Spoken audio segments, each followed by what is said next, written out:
If you're looking for a new project, might I suggest this Cateran Mk2 guitar. You can make it really cheap because it's almost entirely 3D printed and it sounds great.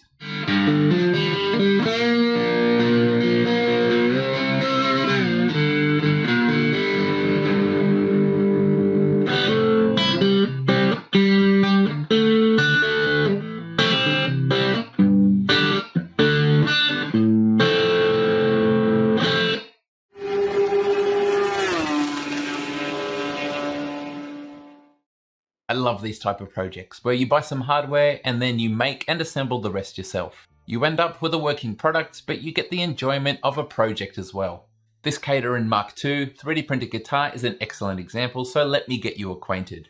You may remember back in 2021, I had a video on a project where you made your own 3D printed turntable called the Songbird. In that video, I interviewed the two creators, and at the end of that interview, Charlie gave me a top secret preview of a future project, a 3D printed guitar, including the neck. Charlie, the guy on our right, is now solo and selling products under the name Filatone Instruments on Colts 3D. Here we can see the turntable, but if we head to guitars, we'll see the Cateran Mk2 fully printed electric guitar, which costs just under 12 euros, which is approximately 13 US dollars. As you can see, this guitar is quite distinct in its appearance, and is almost entirely 3D printed. In fact, it's around 2/3 printed by mass. Buying this product will get you a series of STLs ready to print, and that's for both the body as well as the neck, which is called the NoFlex. And it's worth noting that the NoFlex is sold separately, but you won't need to buy it on top as it is included in the Cateran Mk2 files. In addition to the files, we get a great set of instructions that takes you through print settings as well as the build step by step. Once again, this is both for the NoFlex neck with a dedicated set of instructions for the guitar body as well. Just after the Cateran Mk2 was released came the Prusa Caster, and it's deservedly very popular, being another 3D printed guitar. It's designed to be built on top of this budget guitar kit, where you discard the wooden body but still retain the traditional neck. A point of difference then is that the Cateran Mk2 can be built with a 3D printed neck, or if you'd like to simplify the work involved, you can instead use a standard S-style wooden neck. Another point of difference, of course, is the styling, and that's going to come down to personal preference. And mine is for the Cateran Mk2. I think it's just the right mix between distinctive but not gimmicky. A design that stands out but in a tasteful way. Let's proceed with the build, and I did have some mishaps along the way, so hopefully what I put in this video can help others avoid the same mistakes. The first thing we need to do is order the additional hardware, and it might look like there's a lot here, but most of this is dirt cheap. Each instruction set has a bill of materials with links that you can click through to purchase the components. I got most of mine from AliExpress, which means it only cost me a couple of dollars each. Just make sure that when you're clicking through, you pay attention to the exact size, because when the page loads, it might not be set to the exact spec that you need. This list, however, is probably my only complaint about the instructions. They need updating because some of the links are now dead, and some parts I think need more details, such as the fret wire. Firstly, this is a UK page, which is no good for me, but I was also unsure what gauge that I needed. When I tried to buy some through eBay Australia, I mistakenly ended up with fret wire that was curved when in fact I needed straight. As you can see, this didn't fit and was completely useless. If you're into 3D printing, there's a fair chance you'll already have some of the components, like in my case, where I already had 600 mils of 2020 extrusion. Even so, if you do need everything, I think somewhere around $50 US for all the parts is realistic. Things not listed in the bill of materials you may wish to consider are a guitar strap, and of course some sort of amplifier and lead. Stupidly, I ordered some of this to my old address, most of it did turn up, and what was missing I ordered over the counter in person at High Street Music, who were very friendly and took great interest in the project. Next up is producing all of the 3D printed parts, and the body is designed to have a 2-color system, and the instructions do a good job of laying out which parts to print in which color as well as quantities. They also have some recommendations for filament type, but I went for PETG as it's less brittle and is less likely to crack during assembly. The NoFlex neck is also designed to be in 2 colors, but I shared white between them, meaning I needed 3 spools of filament all up.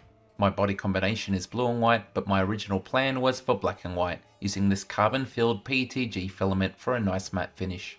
But then I saw this video from Nathan Builds Robots about tiny bits of carbon breaking off and embedding in your skin when you handle the filament or its printed parts, so that meant ditching the carbon black and reprinting in the blue you see here.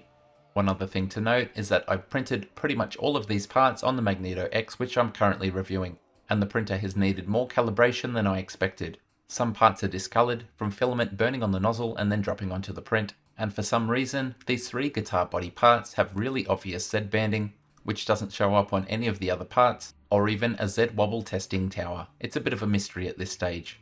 All of the parts should fit on an Ender 3 bed or bigger, and they are all correctly oriented, ready to print. For pretty much all of the body, you won't need any support, but for the neck, it's a different story, as we have these floating regions that slot into the 2020 extrusion. I mostly went for automatic tree supports, but pay attention because some parts have some shallow lettering underneath, so you want to use paint-on support blocker here, so they don't end up clogged with support material. Apart from removing support material, there's not really any special preparation, so we're ready to start assembly, beginning with the no-flex neck. I found the instructions had great clarity and were easy to follow. For much of the neck, we're simply sliding components into the extrusion, and depending on your support material removal, some will be a little tighter than others, which means they might need some encouragement with a soft mallet or a table. One critical part is joining together the 2 pieces of the fretboard. You might need to clean up this joint to prevent damage, and then carefully tap them together, aiming to get them flush. For me, the fretboard was the piece with the most friction to slide onto the 2020 extrusion. I had to clamp it to my bench and then use a mallet to tap it from the end. One thing I like here is that glue isn't required. A self-tapping screw goes into the printed piece and then presses up against the extrusion to lock things in place. That means disassembly is very easy if you need to redo something after making a mistake or just want to do something better the second time round. On the fretboard, we have these slide-in fret markers. Obviously, these need to be in a different color, and more self-tapping screws are used to hold them in place and secure the fretboard to the other printed pieces underneath. This was the part of the build where I was up to fretting, and I was in fact fretting about this. The build instructions link to this great video by Flame Guitars that goes through the fretting process in great detail. It's quite exhaustive, but I'm not going to lie, I was quite intimidated by what was to come. But at this point I was derailed by that incorrect curved fret wire. So I visited High Street Music again, who didn't have straight wire in stock, but told me if I was desperate I could try using a mallet to tap it back flat. I gave this a go, and while I did get it flatter, it definitely wasn't flat, which is evident against this straight edge. To the rescue, my friend Andrew, an accomplished musician who's also an experienced guitar maker.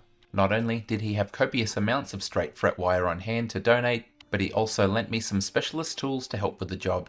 I do have some alternatives however, so don't feel you need to buy these for the build.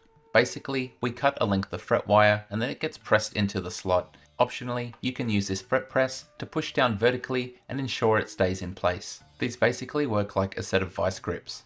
Alternatively, you can just use a mallet or print your own version of this that goes into a drill press. Andrew lent me this fret cutting tool, but any type of cutter will do as you're going to be filing the ends afterwards anyway. Once all of the frets are in their preliminary positions, we can trim the ends to length, and this nickel fret wire is really soft, so this is surprisingly easy. And then introduce our next tool, a fret rocker. Once again, I've linked a 3D printed version so you can just make your own. The idea here is to test 3 frets at a time by testing for high points. If you do find a high fret, you can lower it by tapping it further into the fretboard. You would then retest and hopefully find it fixed, but as you can see here, that wasn't the case for me. In fact, I had issues particularly in the middle, where there was a different thickness in the material, which no amount of tapping was going to fix. I also had some uneven gaps between the printed pieces in various portions of the neck. It turns out, when I was screwing everything together, the plastic had lifted, cracked and bulged a little in some places. So I made the decision to start again by disassembling what I had, smoothing out some high spots, and more importantly, printing the fretboard again, this time on a textured plate, with the 2 pieces on the same plate to ensure the same thickness, and this time I put in a little bit more effort in cleaning up that junction to make sure it would fit perfectly. And this was worth the effort because the fretboard was pretty much perfect the second time around. This time, when inserting the screws, I made sure everything was flat on top, and for every screw through the fretboard into the other printed parts, I used clamps either side to ensure nothing could lift and the face of the fretboard would stay completely flat. And this effort was rewarded with a much better result. Out of all of these frets, only 2 were slightly high, and this time I was able to rectify that with a tap from the mallet. So triumphantly, on to snipping off the ends of the fret wire, before checking for flatness once more with great success, and then moving on with this special file to round off the edges of the fret wire so they don't cut your hand when you're playing. The nickel frets are very soft, and this file made the job extremely easy. But again, you can print parts to adapt existing files if you don't want to purchase specialist tools. Following this, I did a quick sand with a sanding block. I could probably do a little more polishing, but this is good enough for me. After the threading, the rest of the neck is pretty trivial. We have some more printed pieces that slide into the back of the extrusion, and we install our 3-a-side machine heads, which is as simple as pushing them through the bottom and then tightening the nut on top. There's no holes in the printed parts for these little retaining screws, so I created some with a small PCB drill bit, which worked perfectly. I finished up by bolting on the final piece, completing the no flex neck, which is the most involved part of the build. There's a fair amount of parts to assemble in the body, but I think the process is pretty straightforward. There's 3 main sections that make up the body. These are meant to be snug, and mine absolutely were. Too snug to push together by hand, but just right when tapped together with the mallet. If you're worried about the appearance of these joins, they're going to be hidden by other components as the build progresses. The majority of steps from this point on are simply getting the correct part and bolting it in with the screws specified. This is exactly how the installation of the neck goes, which uses quite a few screws of varying length to ensure rigidity. These ones on the back are very easy to access, but there's 2 long ones on the inside that are a little more challenging, which for me required a more creative solution to be able to torque them the whole way up. I'd recommend adding a small chamfer on the inside of this bore. This edge won't be seen and makes the next step easier. We have a cover plate which we align with the holes underneath, and then we slide down this spool piece, keeping it aligned once more, and this is a lot harder to get started without that little chamfer. Once in place, more screws to keep it there. Optional, but something I would recommend, is getting one of these 200-gram calibration weights just to add a little heft to the guitar body so it's not too much lighter than the neck. Next up is the wiring for the electronics, and don't worry, this is extremely basic. There's only 3 components. The manual has a color-coded wiring diagram and includes the length that you should cut each of the wires, and I'd recommend making these a little bit longer as you can always trim them down later on if there's excess. Here's how it should look after soldering and applying heat shrink, and as the instructions state, I've left one connection unsoldered for now, and that's because the ground wire needs to thread through one of the printed parts, where the exposed ends will be then folded over before a final piece of fret wire is pushed down on top. After pressing this in, it's a good idea to get a multimeter and check for continuity. And if you're good, you can clean up the ends of the fret wire as before. We now make a sub-assembly of 3D printed parts with that ground wire snaking through. Again, more self-tapping screws hold the components together. The electronics panel screws into place, and we introduce our soldered components. With the ground wire in place, now's a great time to solder that final connection, and then the output jack can be installed in its final location. The single coil is then installed flush against the printed part using the screws that came with it, and as you can see, its cables are routed in the supplied clips. Again, I would recommend chamfering the opposite side of that bore, just to make sliding in our new sub-assembly a little bit smoother. Now I had a slight hiccup here, and that my electronics wouldn't fit until I cut off these unused terminals and tidied up the wiring. But once I did that, everything was nice and snug, and I was able to use another round of screws to hold everything together. Now we have our finishing touches, such as pushing on the volume knob and installing the guitar strap. And our guitar is essentially finished apart from one important thing, adding the strings. There wasn't a stringing video recommended in the manual, but I found this good one from Connor Rocks. It's for restringing, so we can ignore the first half entirely. It's only 4 minutes long, is concise, clear and to the point. In a nutshell, the strings are color coded and get fed one at a time through the end, are threaded through this tremolo arm as per the manual. At the other end, they're guided into position, are threaded through the machine heads, and then we rotate these to pull the string tight. After that, you will of course need to tune, and I recommend this free guitar tuner app. It's really simple to use. You pick your string, strum it, and then keep turning the machine heads until it tells you you've got a perfect match. The strings will stretch a bit at the start, so expect to have to retune a few times. And with that, our guitar is complete and ready to play. It looks great, but how does it actually sound? When it comes to guitar, I'm actually just a novice, so it would be good if we had someone here that had some skill and could give this thing a proper test. How long have you been there? All day.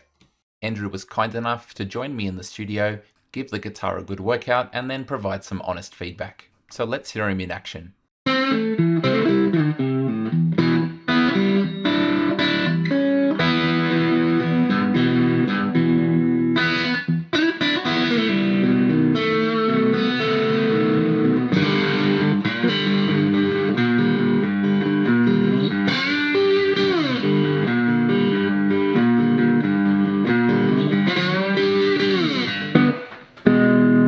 Look, I think generally the intonation's pretty good.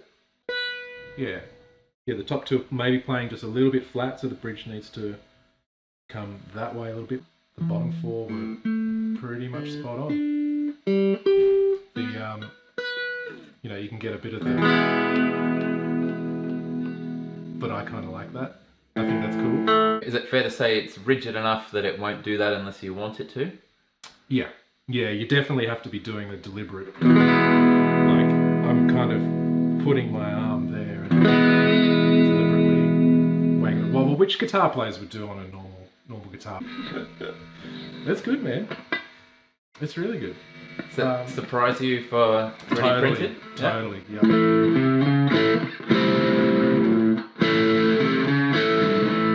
Yeah, I didn't think it would actually play that good. It's awesome. Awesome. Yeah. Thanks for coming in, for your help and giving it a good run. Yeah, no worries. Make some more. And I will be making more, because Filatone also has this fee bass, another really cool looking instrument, because the center of the bass guitar is completely hollow.